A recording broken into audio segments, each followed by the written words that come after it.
Good morning बच्चों। आज हम टॉपिक स्टार्ट करने वाले हैं क्लास 9th का नया chapter matter in our surrounding. ठीक है, उसमें हम नया टॉपिक स्टार्ट कर रहे हैं characteristic of particle of matter. ये टॉपिक मैंने एक पार्ट आपका पिछले वाले वीडियो में समझा दिया था। टॉपिक नंबर 1 का पार्ट नंबर 1 आपको पिछले वाले वीडियो में समझा दिया। अगर आपने उसको नहीं देखा है तो आप प्लीज उसको जाके देखिए, तब आप इस वीडियो पे आइएगा। और भी मैंने वीडियो अपलोड किए हैं तो आपको उसको देखिए, तब आप इस वीडियो पे आइएगा।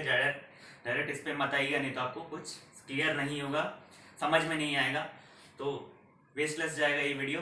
तो इसको वीडियो को अगर आपको परफेक्टली बनाना है तो आपको पहले प्रीवियस वीडियो को आपको वॉच करना पड़ेगा, तब आप इस वीडियो पे आइए। बहुत सारे चीज़ मैंने उसमें कंटेंट पढ़ाया है, तो आप उस कंटेंट को अगर यूज़ करना चाहते हैं अच्छी तरीके से तो आपको प्रीवियस वीडियो को वॉच करना पड़ेगा। ठीक है, उसको वॉच कीजिए, देखिए, फिर आप इस वीडियो पे आइए, तब आपको ज़्यादा क्लियरिंग होगा, ज़्यादा आपको क्लियरफाई होगा।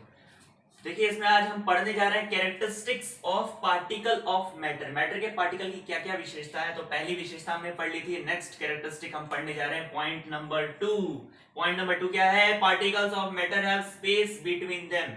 मैटर्स के पार्टिकल्स के बीच में स्पेस होता है। स्पेस पता कैसे चलेगा कि मैटर के पार्टिकल के बीच में स्पेस होता है? तो देखिए, इसको हम डेली लाइफ से सीखते हैं। हमको केमिस्ट्री को केवल रटना नहीं है, समझना है। तो समझते हैं पहले क्या है मैटर के पार्टिकल के बीच में स्पेस आता कहां से है, स्पेस एक्चुअली कहां से आया, कैसे पता चलेगा स्पेस होता है कि नहीं होता है। तो उसको हम एक डेली लाइफ के एक एग्जांपल से इसको रिलेट करते हैं, फिर हम इस थ्योरेटिकल नॉलेज पे आएंगे, फिर हमको ज्यादा थ्योरी क्लियर होगी। देखिए, आपको करना क्या है, लेट एज्यूम आप एक बीकर लाइए, बीकर में हाफ बीकर पानी भर दीजिए, उस हाफ बीकर पानी को आप वेट मशीन पे डाल दीजिए। आपने डाल दिया, मान लीजिए उसका वेट कितना आया, 500 ग्राम। जस्ट एज्यूम कितना आया, 500 ग्राम। अब आपको क्या करना है, उसका वाटर लेवल आपको मार्क कर देना है। ठीक है, आपने वाटर लेवल मार्क कर दिया। अब आप क्या कीजिए उसमें, अब आपको कुछ नहीं करना है, अब आपको उसमें 100 ग्राम शुगर डाल देना है। आपने 100 ग्राम शुगर डाल दिया, अब उसको स्टिर कर लीजिए, उसको अच्छे से मिला लीजिए। ठीक है ना। तो आपको क्या देखने को मिलेगा, आपको दो चीज ऑब्जर्व करने को मिलेगी। पहली चीज क्या ऑब्जर्व करने को मिलेगी, पहली चीज आपको ये ऑब्जर्व करने को मिलेगी कि उसका वाटर लेवल नहीं बढ़ेगा। ठीक है, और दूसरी चीज क्या ऑब्जर्व करने को मिलेगी, दूसरी चीज ये ऑब्जर्व करने को मिलेगी कि उसका मास बढ़ गया है, उस पूरे सॉल्यूशन का मास बढ़ गया है। ठीक है, आपने जो डाला था, आपने जो लिया था, वाटर लिया था और इसमें शुगर डाला था, तो पहले आपने वेट मशीन पे जो लिया था उसका मास कितना था, 500 ग्राम। और जब आपने उसमें शुगर डिसॉल्व किया तब उसका मास कितना था, 100 ग्राम। जब दोनों को मिलाया तो उसका मास कितना हो गया टोटल, 600 ग्राम। लेकिन वाटर लेवल तो नहीं बढ़ा ना, वाटर लेवल नहीं बढ़ा, लेकिन मास बढ़ गया। तो वाटर लेवल क्यों नहीं बढ़ा, तो उसके पीछे कारण ये है, लॉजिक ये है, साइंस ये कहता है कि वाटर के पार्टिकल्स के बीच में क्या होता है, स्पेस होता है, जहां पे शुगर का पार्टिकल्स क्या कर जाता है, एडजस्ट कर जाता है। इसी को हम बोलते हैं particles of matter have space between them. यानी मैटर के पार्टिकल के बीच में क्या रहा होगा, स्पेस रहा होगा, तभी तो शुगर के पार्टिकल्स उसमें एडजस्ट हो जाते हैं, तभी तो उसका वाटर लेवल क्या होता है, नहीं बढ़ता है। उसी चीज को मैंने यहाँ पे लिखवाया है, आप इसको ध्यान दीजिएगा इधर बोर्ड पे। The fact that there is no change in volume, volume में चेंजमेंट नहीं आता है, there is no change in volume on dissolving sugar in water tells us that there is space between particle of matter। ठीक है, समझ में? ठीक है, नेक्स्ट हमारा है पॉइंट, द पार्टिकल और इन वाटर, द पार्टिकल और molecule in water not tightly packed. अब देखिए, ये क्या है, वाटर का क्या है, पार्टिकल है, ये वाटर का पार्टिकल है। इनके बीच में क्या है, इनके बीच में डिस्टेंस है, इस डिस्टेंस के बीच में कौन आ जाता है, शुगर का पार्टिकल आ जाता है। लेकिन इनके बीच में क्या डिस्टेंस है, वही मैंने यहाँ पे लिखा था, पार्टिकल्स और molecule in water not tightly packed. ये टाइटली पैक्ड नहीं होते हैं, ये दूर दूर होते हैं, जिसके वजह से क्या होते हैं, हैविंग स्पेस बिटवीन देम, जिसकी वजह से क्या होता है, इनके बीच में स्पेस होता है। ठीक है ना। अब जैसे एग्जांपल के तौर पे मैं आपको समझाता हूं, मान लीजिए ये मार्कर है। अब मैं बोलूंगा आप इसमें शुगर डालिए और डिसॉल्व कीजिए, क्या शुगर इसमें मिलेगा? या सिंपल सी बात है, सोचने वाली बात है, शुगर तो मिलेगा नहीं, क्योंकि ये सॉलिड है ना, क्योंकि इसके पार्टिकल्स क्या टाइटली पैक्ड है। वैसे लिक्विड के पार्टिकल्स क्या होते हैं, लूजली हेल्ड होते हैं, तो इसके बीच में कौन आ जाता है, शुगर का पार्टिकल आ जाता है। ठीक है, तो ये चीज हमने आज पढ़ा है। Particles of matter have space between them में हमने आज क्या क्या डिस्कस किया, हमने दो चीज डिस्कस की है इसमें। एक तो वाटर लेवल क्यों नहीं बढ़ता है, तो मैंने आपको बता दिया वाटर लेवल बढ़ता नहीं है, इसके पीछे रीजन क्या है। रीजन यही है कि वाटर के पार्टिकल्स के बीच में स्पेस होता है, वहां पे शुगर का पार्टिकल्स आ जाता है, जिसकी वजह से उसका वाटर लेवल इंक्रीज नहीं होता है, लेकिन मास इंक्रीज हो जाता है। 500 ग्राम प्लस 100 ग्राम 600 ग्राम मास तो इंक्रीज हो गया ना, लेकिन उसका वाटर लेवल बढ़ा नहीं। और दूसरा मैंने पॉइंट क्या बताया, द पार्टिकल्स और मॉलिक्यूल्स इन वाटर, जो मॉलिक्यूल्स इन वाटर होते हैं वो काफी थोड़े से डिस्टेंस पे होते हैं, ठीक है ना, ठीक है ना, नॉट टाइटली पैक्ड, वो टाइटली पैक्ड नहीं होते हैं, ठीक है। तो इसी के कारण के बीच में स्पेस होता है, ठीक है। तो ये हो गया हमारा दूसरा कंडीशन फुलफिल हो गया, particles of matter have space between them. अब हम नेक्स्ट कंडीशन पढ़ने जा रहे हैं, थर्ड कंडीशन, ठीक है। देखिए अब हम नेक्स्ट पॉइंट हम डिस्कस करने वाले हैं, थर्ड पॉइंट है particles of matter are constantly moving. Matter का जो पार्टिकल होता है वो कॉन्स्टेंटली मूव कर रहा होता है, ये हमें पता कैसे चलेगा। इसको पता करने के लिए हम डेली लाइफ में हम जनरल एग्जांपल लेते हैं, जैसे कि आप रोज सुबह पूजा करते हो भगवान की, जब आप पूजा करते हो तो आप देखते हो कि आप अगरबत्ती जला रहे होते हो। तो जब आप अगरबत्ती जला रहे होते हो, जब आप अगरबत्ती जलाते हो तो अगरबत्ती का जो बर्न पार्टिकल होता है ना, वो एयर के पार्टिकल से क्या करता है, कॉन्स्टेंटली यूनिफॉर्मली मिक्स हो जाता है, डिफ्यूज हो जाता है, जिसकी वजह से हमको क्या थर्ड रूम तक स्मेल आती है, यानी फ्रेग्रेंस, उसकी खुशबू आती है। तो वो भी क्या एग्जांपल है, वो भी क्या एग्जांपल है, वो किसका एग्जांपल है, particle of matter are constantly moving, यानी मैटर का जो पार्टिकल है वो कॉन्स्टेंटली क्या कर रहा है।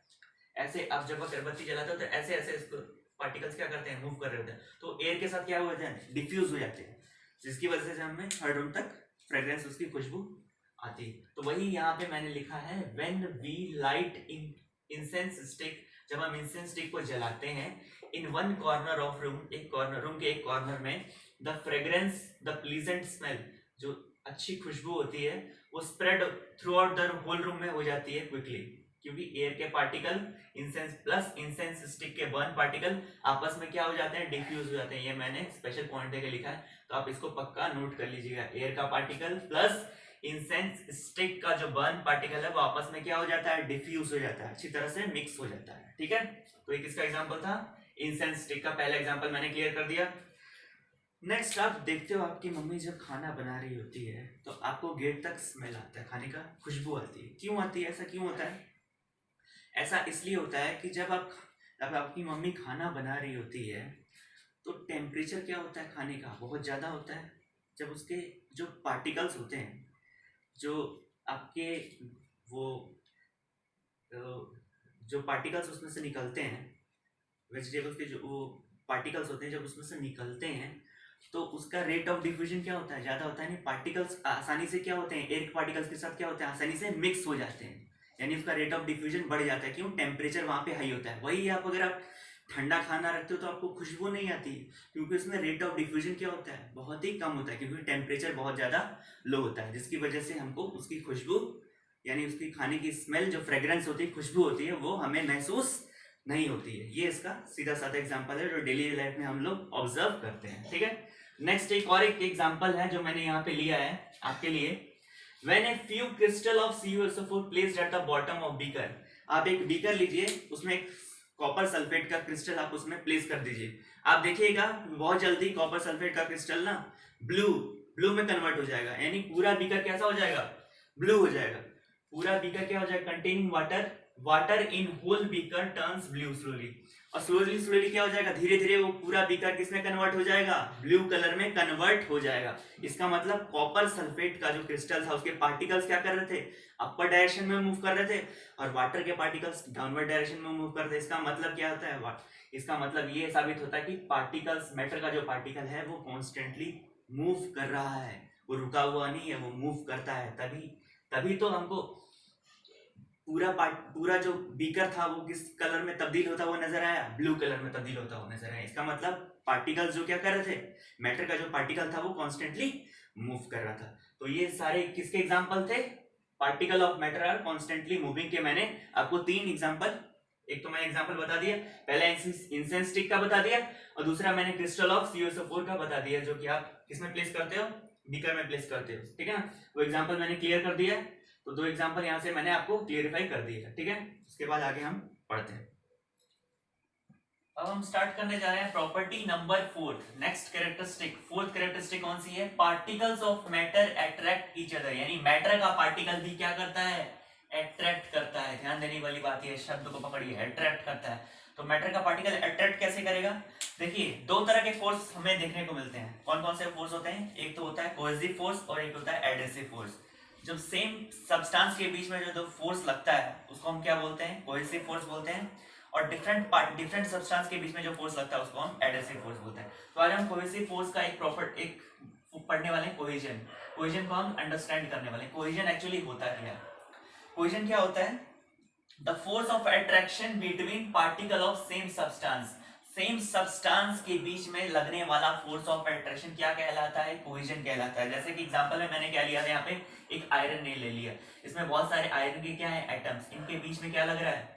फोर्स, एक दूसरे पे फोर्स लगा रहे हैं, तो इनके बीच में क्या लग रहा है? फोर्स ऑफ अट्रैक्शन लग रहा है। तो वही force of attraction between iron और आयरन पार्टिकल, आयरन और आयरन पार्टिकल के बीच में जो लगने वाला फोर्स ऑफ अट्रैक्शन होता है उसी को हम क्या बोलते हैं? कोहेजन बोलते हैं। यानी एक इसका मतलब क्या है? मैटर का पार्टिकल क्या कर रहा है? अट्रैक्ट कर रहा है। इससे क्या पता चलता है? मैटर का पार्टिकल क्या कर रहा है? अट्रैक्ट कर रहा है। एक और डेली लाइफ का हम एग्जांपल लेते हैं। देखिए एक एग्जांपल हम लेते हैं, यहाँ पे हमने एक चॉक पीस लिया, एक आइस क्यूब लिया और एक आयरन नेल लिया। ध्यान दीजिएगा, मैंने तीन चीज यहाँ पे लिए। कौन कौन सी? तीन मैटर लिया है, एक चॉक पीस लिया है, एक आइस क्यूब लिया है, एक आयरन नेल लिया है। इन तीनों की खासियत क्या है? आप चॉक पीस को मारिएगा ये बहुत जल्दी टूट जाएगा, लेकिन आप आइस क्यूब को मारिएगा तो थोड़ा लेट लगाएगा टूटने में, और आयरन नेल को अगर आप हिट कीजिएगा तो वो टूटेगा नहीं आसानी से। ठीक है ना? क्यों नहीं टूटेगा? चॉक पीस आसानी से क्यों टूट जाएगा? क्योंकि इसमें फोर्स ऑफ अट्रैक्शन क्या होता है? बहुत ही कम होता है। इसके पार्टिकल्स क्या होते हैं? बहुत ज्यादा दूर दूर होते हैं। देखिए अभी हमने एग्जांपल लिया था चॉक पीस का, आइस क्यूब का और आयरन नेल का। मैंने बताया था कि चॉक पीस आसानी से क्यों टूट जाता है? क्योंकि इसके पार्टिकल्स के बीच में जो फोर्स ऑफ अट्रैक्शन होता है, चॉक पीस के पार्टिकल के बीच में जो फोर्स ऑफ अट्रैक्शन होता है वो क्या होता है? बहुत ही कम होता है। और जो आयरन नेल के पार्टिकल के बीच में फोर्स ऑफ अट्रैक्शन होता है वो हाई होता है। मैं यहाँ पे पढ़ा था ना कोहेजन फोर्स, वही वही आयरन नेल के बीच के फोर्स ऑफ अट्रैक्शन क्या होता है? हाई होता है। इनके पार्टिकल के बीच में फोर्स ऑफ अट्रैक्शन क्या होता है? बहुत ही ज्यादा होता है, बहुत ही ज्यादा होता है। ठीक है? और आइस क्यूब के फोर्स पार्टिकल के बीच में जो फोर्स ऑफ अट्रैक्शन होता है वो समवट इससे कम ही होता है। चॉक पीस से क्या होता है? चॉक पीस से इस तरह से आप इसको देख सकते हैं। चॉक पीस का सबसे कम, फिर आइस क्यूब का, फिर आयरन नेल का। सबसे ज्यादा किसका होता है? आयरन नेल का होता है फोर्स ऑफ अट्रैक्शन। फिर किसका होता है? फिर आइस क्यूब का होता है। सबसे कम किसका होता है? चॉक पीस का होता है। मैंने रीजन बता दिया, क्योंकि इसमें फोर्स ऑफ अट्रैक्शन लगने वाला, पार्टिकल्स के बीच में जो फोर्स ऑफ अट्रैक्शन क्या होता है वो बहुत ही कम होता है। और इसमें फोर्स ऑफ अट्रैक्शन लगने वाला क्या होता है? ये भी कम होता है। लेकिन फोर्स ऑफ अट्रैक्शन जो होता है वो चॉक पीस से क्या होता है? ज्यादा होता है। और आयरन नेल में सबसे ज्यादा होता है। ठीक है? इसकी वजह से ये हमें देखने को डेली लाइफ में मिलता है। ठीक है? तो ये हो गया हमारा particle of matter attract each other. और भी बहुत सारे एग्जांपल्स हैं जो हम डेली लाइफ में ऑब्जर्व करते हैं। और इस जो मैंने आपको बताया ये, इससे कंक्लूड क्या निकलता है? कंक्लूजन क्या निकलता है? कंक्लूजन ये निकलता है कि सॉलिड ले लो, चाहे आप लिक्विड ले लो, चाहे आप गैस ले लो। ठीक है? मैंने बोला सॉलिड ले लो, चाहे लिक्विड ले लो, चाहे आप गैस ले लो, सबसे ज्यादा फोर्स ऑफ अट्रैक्शन किस में होता है? सबसे ज्यादा फोर्स ऑफ अट्रैक्शन होता है सॉलिड में। लिक्विड में उससे कम होता है, और सबसे कम किस में होता है? गैस में। ठीक है? ये आपको ध्यान में रखना है। ठीक है? तो आज हमने क्या पढ़ लिया? Matters, particles of matter attract each other को आज हमने डिस्कस कर लिया है। ठीक है? इसके बाद हम एक क्वेश्चन देखते हैं, उसके बाद हम वीडियो को एंड करते हैं। देखिए अभी हमने जितना जहां तक पढ़ लिया है उसके बेसिस में मैंने कुछ क्वेश्चंस यहाँ पे लिस्ट डाउन किए हुए हैं। ठीक है ना? उस क्वेश्चन को आप देखिए, इसको जब आप वीडियो पूरा देख लीजिएगा उसके बाद आपको अंडरस्टैंड हो जाएगा। क्वेश्चन पढ़िए, उसके बाद आप उसको कॉपी पे नोट डाउन कीजिए और उसको आंसर दीजिए। तो अगर आपको कोई डाउट होता है तो कमेंट सेक्शन में लिखिएगा जरूर। ठीक है ना? देखिए होमवर्क में आपको मैंने लिस्ट डाउन किए सारे क्वेश्चंस, जितना मैंने आपको वीडियो में पढ़ाया है उसको, उससे रिलेटेड मैंने आपको क्वेश्चंस दिए हैं। उसको क्वेश्चंस को आपको नोटबुक पे लिखना है, करना है। ठीक है? और जो जो मैंने क्वेश्चंस दिए हैं आपको आराम से इसको नोट कीजिए, और आपको अपने नोटबुक में इसको आराम से इसको नोट कीजिए और इसको प्रॉपर वे में लिखिए। ठीक है?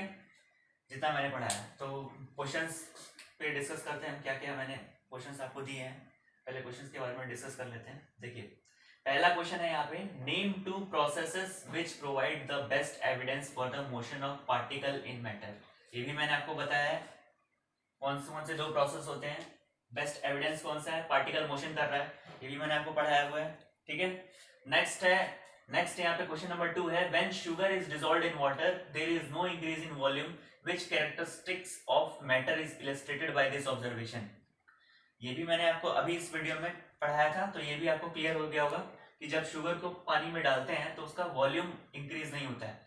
Which characteristic of matter is illustrated by this observation, ये क्या कौन सा मैटर इससे इलस्ट्रेट हो रहा है इस ऑब्जर्वेशन के द्वारा। ठीक है ना, तो ये आपको क्लियर करके ये आपको इसका आंसर लिखना है। ठीक है, तो आप वीडियो को देखे होंगे तो आपको ये आंसर आराम से आप लिख सकते हैं।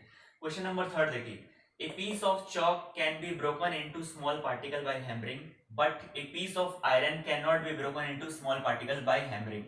Which particle of matter is illustrated by this observation?